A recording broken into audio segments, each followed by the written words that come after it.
There is still no trace of young Edwin Drood, and all of poetry is agog with rumor and suspicion. But there are further developments. Two inquiring sleuths are arriving. One being the Princess Papa, whom you already know.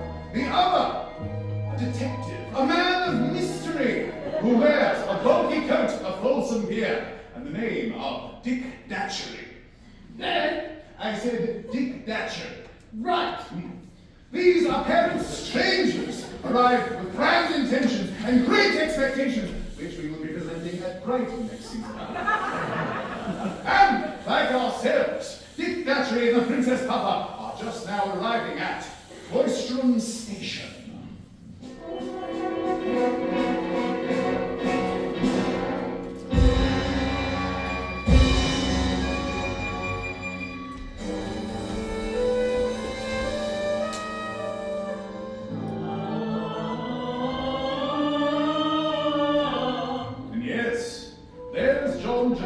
Returning from another treatment in London.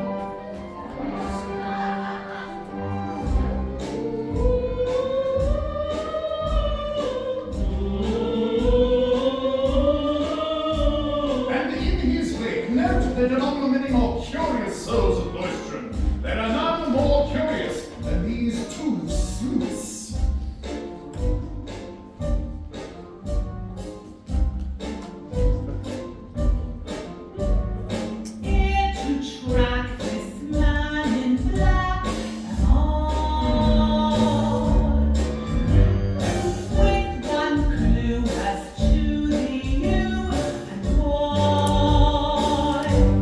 I find myself in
from Captain.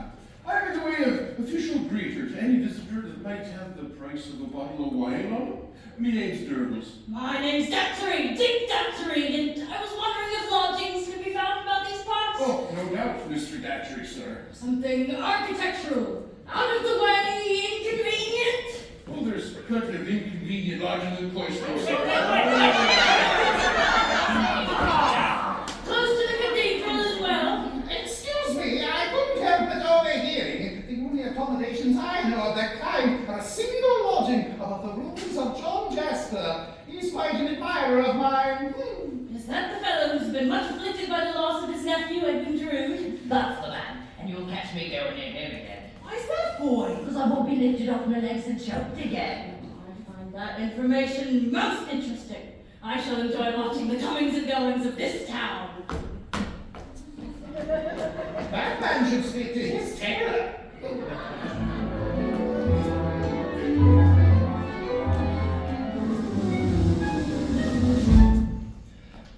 Excuse me, miss. Could you tell me where I can find the lodgings of Mr. Joe? Are you ill? No, I always look this way.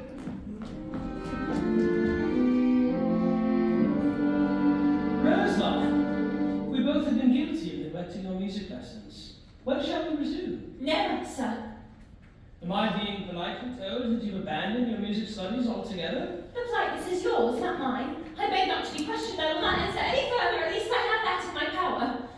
Rosa, I do not wish to hear you, sir. But you shall hear me, even against your wishes, dearest Rosa. Charming Rosa. Even when you were engaged to my nephew, I loved you madly. I hid our secret loyally, did I not? You are as false to him, sir, daily and hourly as you are now. You know you made me afraid to open his kind eyes to the truth. That you are a bad, bad man. Oh, how beautiful you are. You're even more beautiful in anger than repose. I do not ask for your love. Just give me yourself and your hatred, that pretty rage, that enchanting scorn. It will be enough for me. I warn you, sweet witch, rare charmer, you must stay until our harm can be undone. You're mad. I mean to show you how mad my love truly is. Love! You dare use that word? Yes.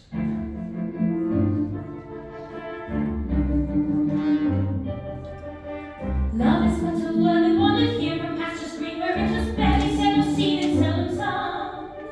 Innocent and unfit was intended to be used on rare occasions, not abused by every tongue. Never has a word been ever taken so in vain, what little meaning might remain is quickly blurred. Never has there been so quite exhausted such a term, your signs and syllables convert our dreamless blur. You call it love, I call it rude. You call it friend. I call it love. I call it love lewd. it too good. I call it cruel. And I will call You it. cannot bear. It's still I dare to call it love. I think it's fine. I think it's fine. The moral tale. You sure are good. I can't deny. Have no denial. What's been My words are mad. Give to see. I speak them in the name of love.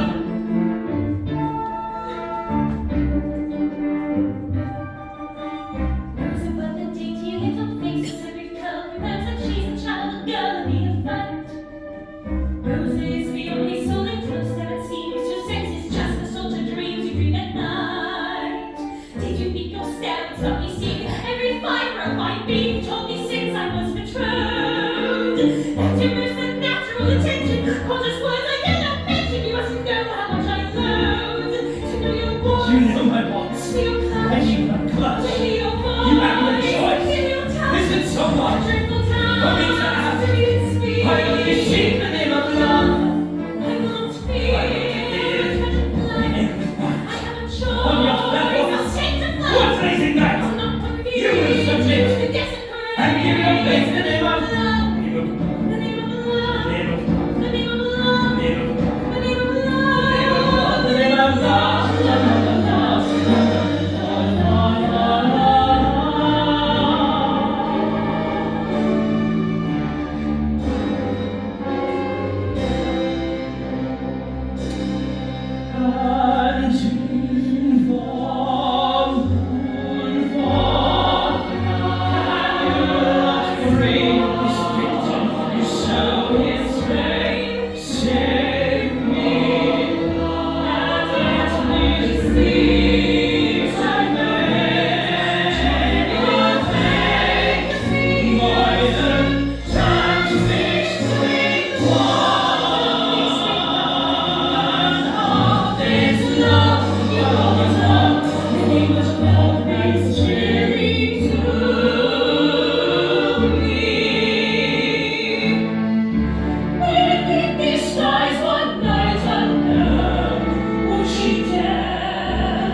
And that bloody like me. Not gonna turn back when I got but one piece of the puzzle in my hand. Never in my wretched life have I been this close to anything I've gone after. And what's the fool I'd be to ease up just when I'm winning? I never understood those who pull back just when they should push on. Once I bet my last 10 pence and won. Twice as rich, the friend said, call it done. How sad, I said. So that's your wildest dream, eh then? 20 pence instead of 10. Double up my bet again. In life we start the same as we were done. If you lose, you're just where you begun. If you win, don't quit while you're ahead. Just press your blessed luck instead. Don't try to think what move might be the best. Use the heart that beats within your breast. Never rest. Don't quit while you're ahead. Sing out, there's more in store for me. I see my dream ship finally coming in like a steamship, anchoring to wind. Lift your chin. Remember what I said. Don't quit while you're ahead. Let go. I know there must be love that's yet to be. Only just 3 weeks away from me, hopefully. Don't quit while you're ahead. Don't worry how you tread. Who cares? And there's a chance, one pipe dream that's mine, a romance quite ripe upon the vine. Don't resign. No victor ever fled. Don't quit while you're ahead. To stay. Ta-ra, ta-ra. Boo. Bang and crash and hooray, hurrah. Boo. Bang and crash and hoo-la-dee-da. Don't quit while you're ahead. Don't say I'm off to bed. Farewell. Then I know, don't let the moment go to waste, not with victory close enough to taste. Even all to rest. For God's own sake, so makes us stay. You struck a lucky vein, never break through any lucky chain or refrain. Don't quit while you're ahead, as easily done as said. You'll see, ta-ra-ta-ree, boom, bang and crash and hoo-la-dee-dee, boom, bang and crash and hoo-la-dee-dee. Don't quit while you're ahead. See out, there's more in store for me.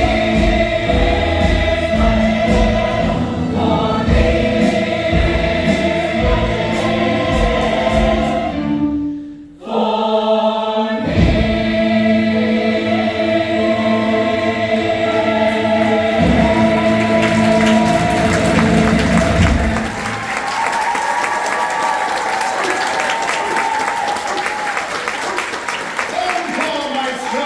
S'il vous plaît! And now, at last, we see the slightest glimmering of light, white, shimmering in the dim glow of night. So long have we been blind, but finally we unwind. Got the last to exist.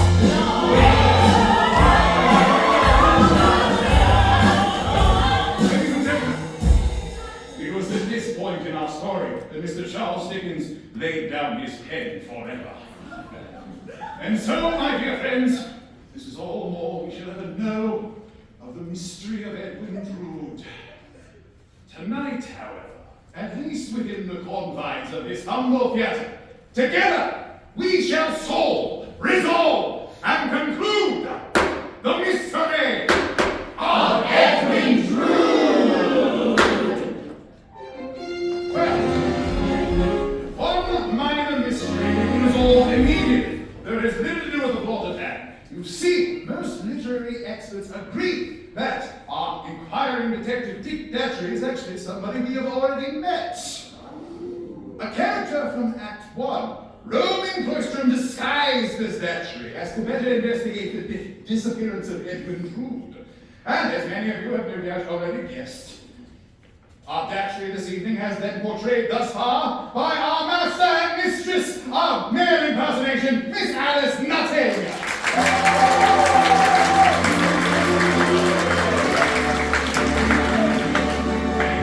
Thank you. But this does not mean that Edwin Drood is Dick Datchery. No, far from it.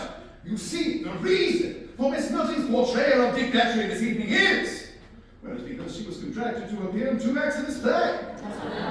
And this management believes in an honest week's work for an honest day's pay, if you catch my drift. Which brings us to our first key question. Is Edwin Drood dead or alive?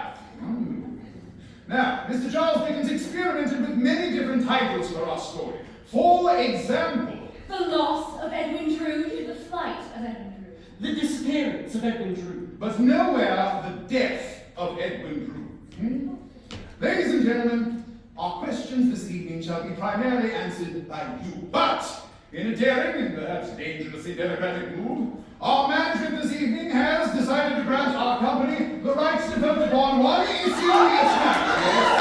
Yes. And so, my fellow acolytes of the Thespianic persuasion, your question tonight shall be, Mr. Throttle. Is Edwin Drood dead or alive? Now, Miss Nutting, who has a vested interest in the outcome, will kindly turn her back to the cast. Gentlemen, ladies, as your whim takes you this evening, those of you who believe Edwin Drood is dead, please raise your hands. And those who believe he is still alive? I'm sorry, Miss Nutting, but you've snuffed it. By a massive majority, I fear. Which brings us to our next question. Who is the detective, Dick Datchery? Now, we may safely eliminate Edwin Drood from the consideration, being as our cast has voted him dead for the remainder of the evening. You're dead? Oh, and bloody ha Oh, you absolute envious little shits. It's obvious to everyone here, the Drood, that I am Datchery. Oh, and it's even more transparent that this petty, jealous cast bitterly resents the attention I received in the local press.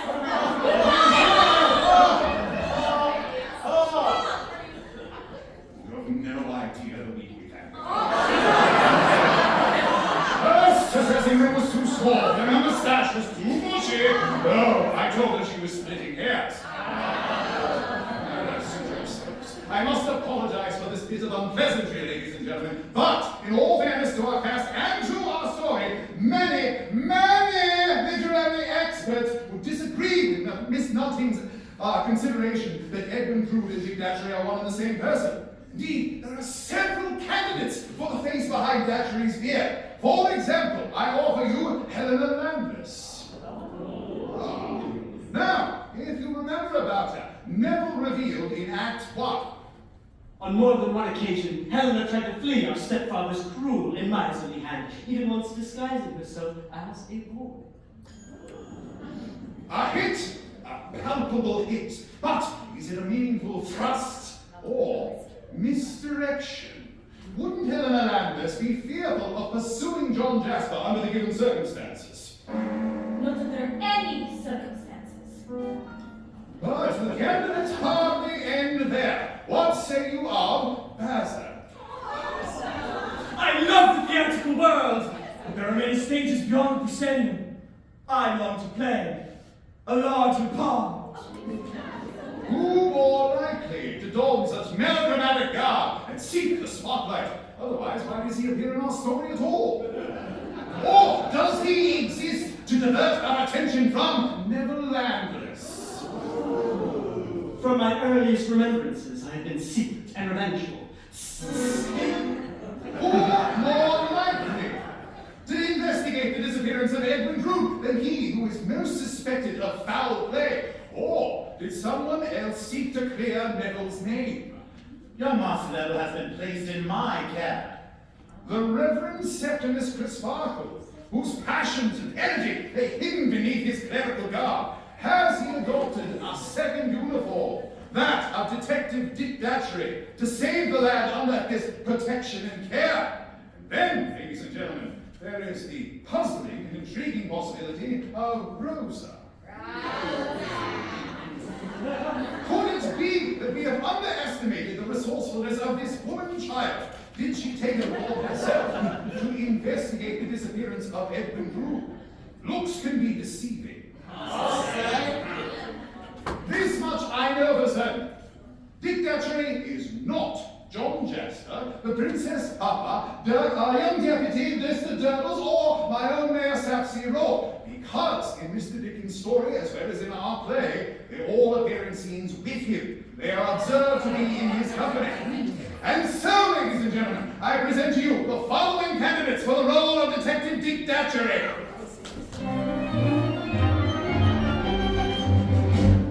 And, ladies and gentlemen, may I suggest that we vote the way it is done in amateur theatrical contests, when the handkerchief is placed above the head of each candidate. Pray applaud for your favourite. And be aware, we have larger decisions yet to come. Soon we shall be asking who is the murderer of Edwin Drood. So don't merely vote for the cast member, who's your own distant cousin. Mr. Trottle, if you please. That ecstatic ecclesiastic, the Reverend Crisparkle. All the way from Ceylon, Mr. Neville Landless. The invigorated Mr. Bathard. The tempestuous Eleanor Landless. The lovely Rosa Bud. Just to be certain. Let's do a run-off here. Yes, between Mr. Bathard and Miss Eleanor Landless. Mr. Trottle, once again, please. The underrated Mr. Bathard. The tempestuous Eleanor Landless. Ladies and gentlemen, Eleanor Landless is your Change the costume. I can see several members of the audience ready to assist you in the process. Which, ladies and gentlemen, brings us on to a much more serious matter with the...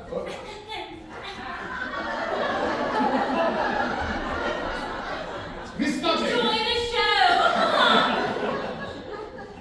Ladies and gentlemen!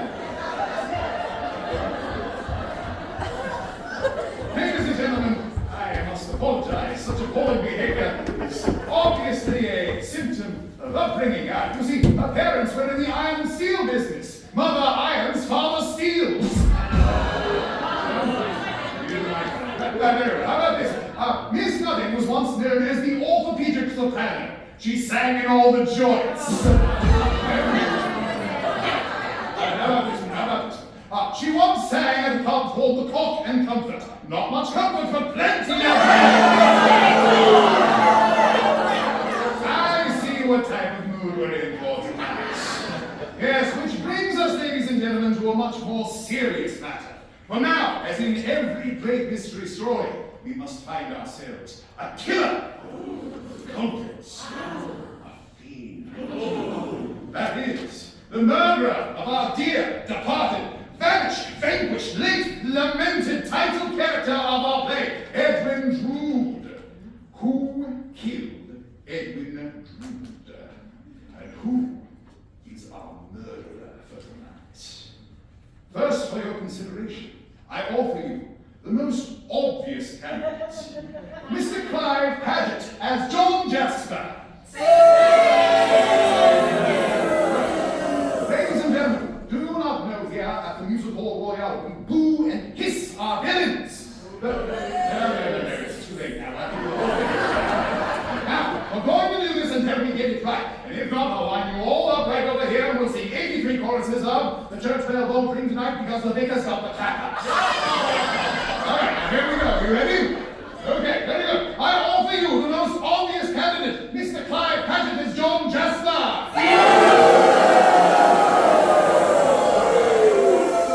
Now, ladies and gentlemen, let's do be serious. I ask you, is this the face of a murderer? Yes, well, more appropriately. Is this all there is to the mystery of Edwin Drood? That John Jasper, the obvious villain, would kill his own nephew in a desperate attempt to win the love of the fair Miss Rosa Blood? Well, where then the mystery? Oh, that's taken the wind out of your sails, big mouth, hasn't it? Yes, where then the mystery? So, house stand for the obvious choice, or for a much more perplexing solution. Off you go. Now, certain members of the cast can be safely eliminated from the bidding. Young Deputy, as well as my own Mayor Sap's here role, were obviously intended for comic relief and never really played very intimately with the other paired members of our cast. And so, ladies and gentlemen, I leave you with the following candidates for the role of murderer. Bassett, my love for the spotlight is driving me quite mad. Someone stop me before I sing again. Rosebud, how could someone as pure and innocent such as myself murder my one-true Ned? Neville Landless. I cannot recall what happened once Edwin and I reached the river, but he was only his twit. He deserved what he got. The Princess Puffer. Who am I? And what am I? Turtles, who am I? And where am I? Reverend Chris Bartlett, yes, I do weddings, but where Edwin Drood's throat was concerned, did I also tie the knot? John Jasper. Thank you so much. I've stood in the cold shade of suspicion since our story began. Time, ladies and gentlemen, time to decide. And may I suggest, for the sake of accuracy, that we vote using a show of hands on the three of the house lights and begin. It's got there we go. This is what I've been hearing. Well, why don't you all join hands and try and contact the living? No matter. Even now, members of our company are circulating amongst you. They shall count your vital vote. So, let the ending begin!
I shall now offer a sip of port to your chosen fiend, so that he or she may know your verdict, and so the denouement may come as a complete surprise. I must strenuously request that you, for the next few moments, close your eyes tightly. Pray, close your eyes now. I? Close your eyes! Yes, thank you, sir. I am offering the port.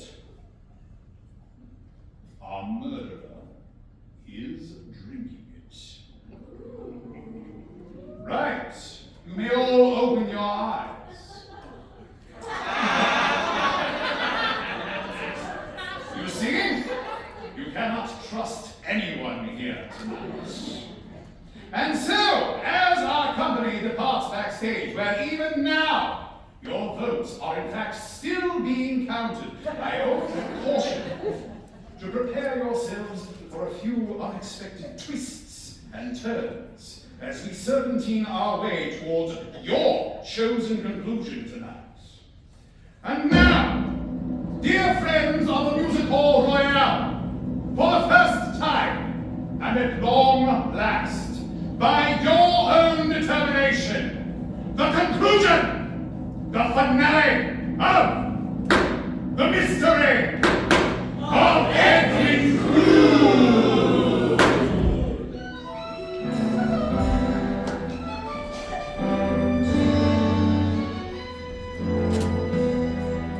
The first chapter of Charles Dickens' novels was titled The Dawn.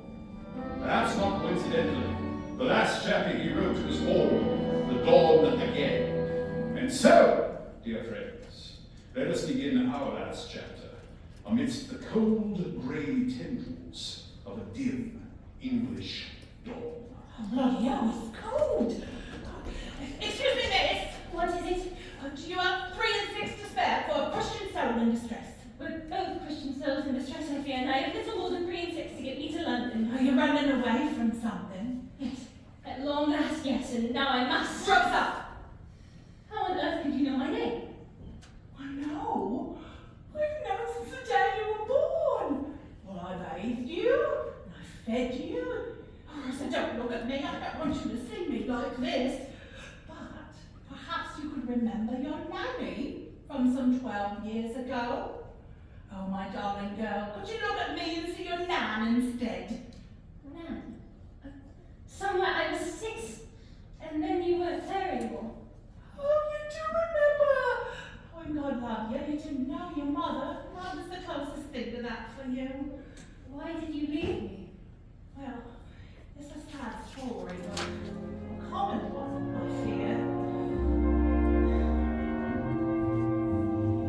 I was once your nan, then I met a man, tall in all with golden hair. He's where my end began. Let him have his way with me.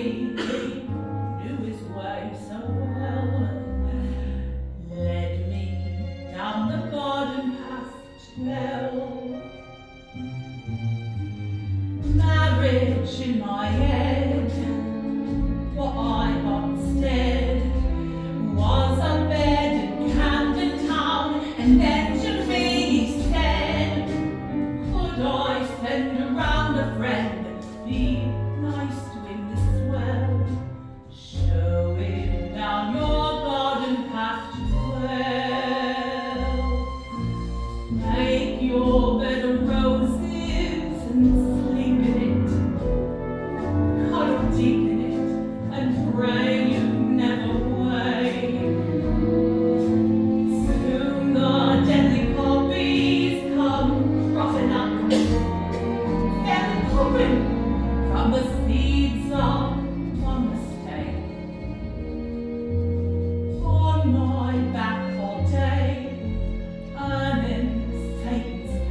madness. A monger of morphia. A dealer in delirium. A vendor of venom. Rosa run the most evil opium den in all of London. What's a living? You'll always be my lovely Nan, no matter how you might look. What brings you here now? Wavell, Rosa. One of my clients whose name I've learned is John Jasper. Mr. Jasper. Well, in his dreams, he strangles our young gentleman just so he could have his way with a beautiful girl he desired. And one night, in his delirium, he called out her name. Rosa! Rosa Bud! Do you think you meant me? Well, I had to find out, didn't I? So, I followed him here, where I discovered that a man named Dick Datchery was following him as well. So I stopped following him and started following Mr. Dick Datchery instead. Are you following me? As best I can. So, I followed this Mr. Dick Datchery back to his lodgings. And I hate to confess, but I watched this man undress. And I saw sudden wise, him without his bold disguise, took a quick change of dress and finesse to have planned this. Dick Datchery's Miss Landless. Thank God that the sheep has been cured. I don't know how men live through heat with a beer. Gladly I shed this tint of coat. My explanation I now remote.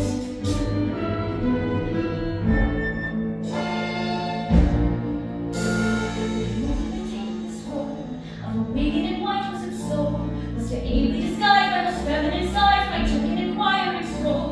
For strangers who tampered the chat and revealed some madness snap. How you mock the delirium women who really too much of the great handicap. So this disguise only rule is playing the part of a man. Really there's nothing much to it, most any adult can. Climbing out on the livery, out on the livery, out on the livery air. I found a theatrical kit, and his dancery I did my bit. So to clear Neville's name, I confess to my shame, was the vengeance as well I fit.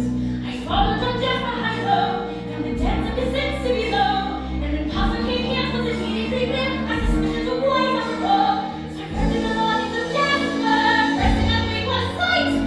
Fair sorrows of the Jasper, mother she gave you that night. Jasper took it from there, to her to the death of the weary the men, I suppose. Helena and Datchery knows, and the proof is right here, that three deathly years we find the night strong. From this limerick, let him be hung. Hey, the bastard! Who you are? Bring it!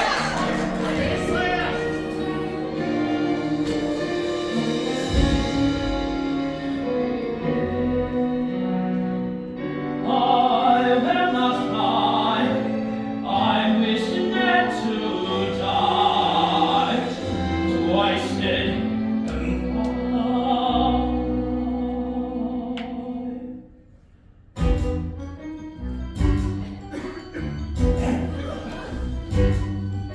a man can speak in vain, it's to all eyes in vain. A certainty who can conceal the venom in his brain. And if he draws upon the cause of madness, oh, he will supply. So why this great surprise? As you may be, cunning bright is he, who hides himself, for I've no eyes to see. But now I think he's at the break, I'm breaking through the dawn. I need, he's out, I'm out, he's free, I'm free, I need once more. How many times I killed that Drood upon the flats? My flights that burst the smoke presumptions of his rights. His rights is air, his right to share my rose's bed. It took no smoke for me to picture Edwin dead. That night I filled myself a flask of laudanum, and then to taste my head in Neville I drank some. But to my greatest flight of fancy to take place, I want my hands upstretched towards Edwin's pale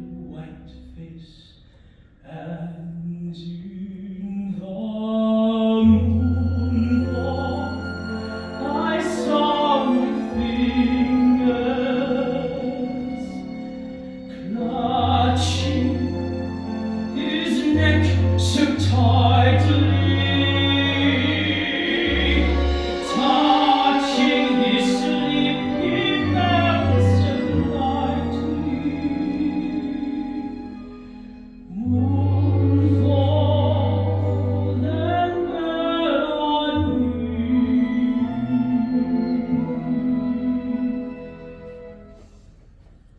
But God that he was much too easily done.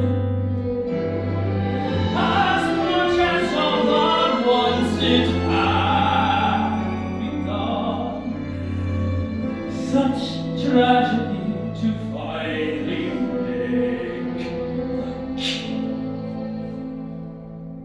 and not to awake to taste the thrill. Now I confess, now we both can rest.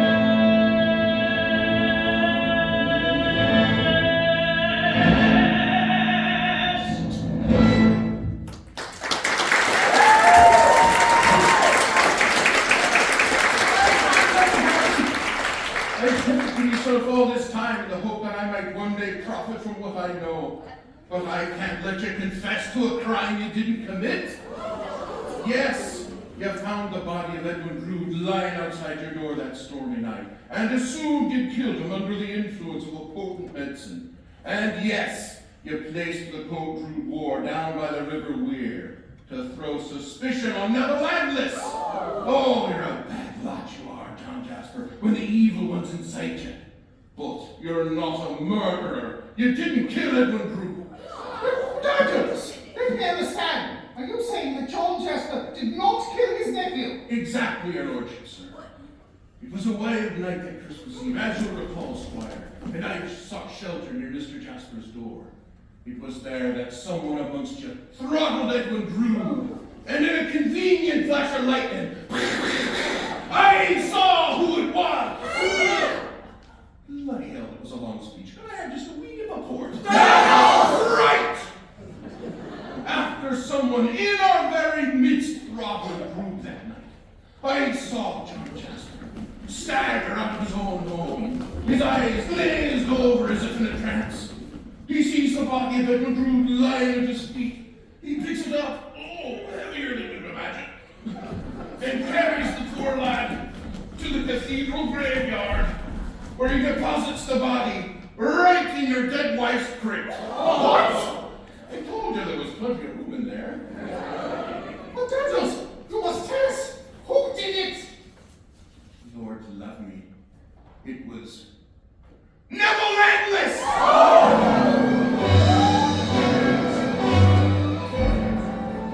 was the right place of suspect to find, so qualified to rule me out of sight and mind.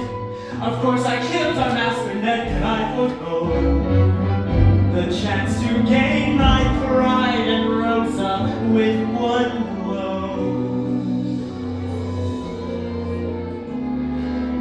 If it could all be, as was my plan, that you would call me an Englishman, but all you saw was my hot blood, and I saw Rosa Bud. Edwin was sent her grand romance.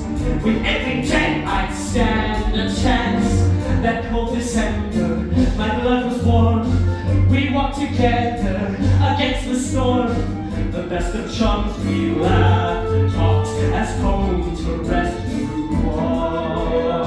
My mood turned black then, thundered and cracked then. He turned his back then, I did London. His neck I knotted, his throat garroted. He took the plunge and English he stood, and English he fell. I sent him to his good English hell.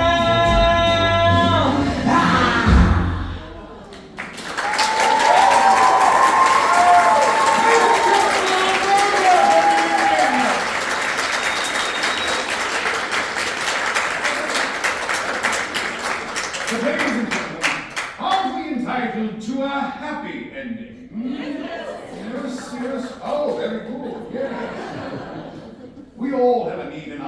for love, romance, or at this hour some reasonable facsimile thereof. And so it remains for you to resolve one final question. Which two members of our cast shall find that commodity which we all seek? Who shall be our lovers tonight? First, from our remaining young ladies. Once again, let us vote by your applause for who shall be our first lover. Ladies and gentlemen, I give you the tempestuous Helena Landis, the virtuous Miss Rosabud, or the eldest Princess Papa. Obviously, the Princess Papa is your choice this evening. And now, we have some well-heeled bachelors at the ready. Once again, by your applause, let us hear from Mr. John Jasper. You remember? Yes. Our young deputy. Reverend Septimus Chris Hartwell. Master Baza. The specimen known as Drood.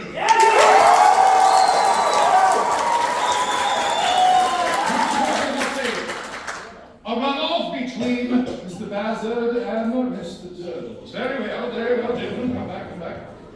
Once again, by your applause, let us begin with the specimen known as Turtle.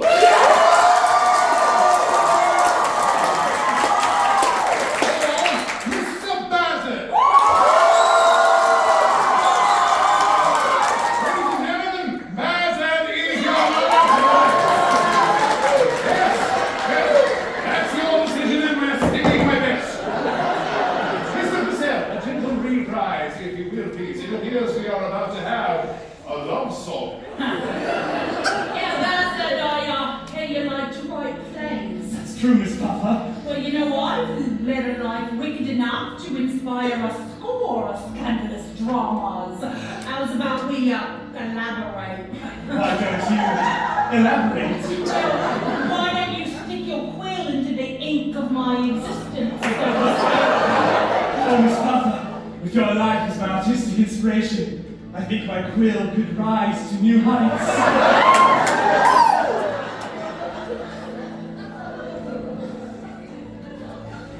Once we were perfect strangers, how strangely met are we? I find I now adore you, our best has yet to be. It seems I longed to hold you. Fate ruled itself.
you fight for every tiny speck. When you're held by the neck, I have read the writing on the wall. And the greatest mystery is not the history of Jasper, Drood, and one and all. I have met my maker and returned. What advice I'm giving to all who's living is just to learn what I have learned. Life is dear. There can be no victory in defeat. When outnumbered, beat a fast retreat to the nearest shelter and dig in. When you live, then you win. Stretch and claw more every day your work. Make them drag you screaming from life. Keep dreaming, you'll live forever here on earth. I have seen the writing on the wall, and it's clearly spelled out for those who've held out that holding on to life is all. Is it clear? If you hear my voice and you're alive, what a bloody marvel we survive. When you think of every risk we face in our mad human race, I have read the writing on the wall, trying to live forever and give never fight. You'll be the man of them all. Can't you hear the warning? The light of morning, writing on the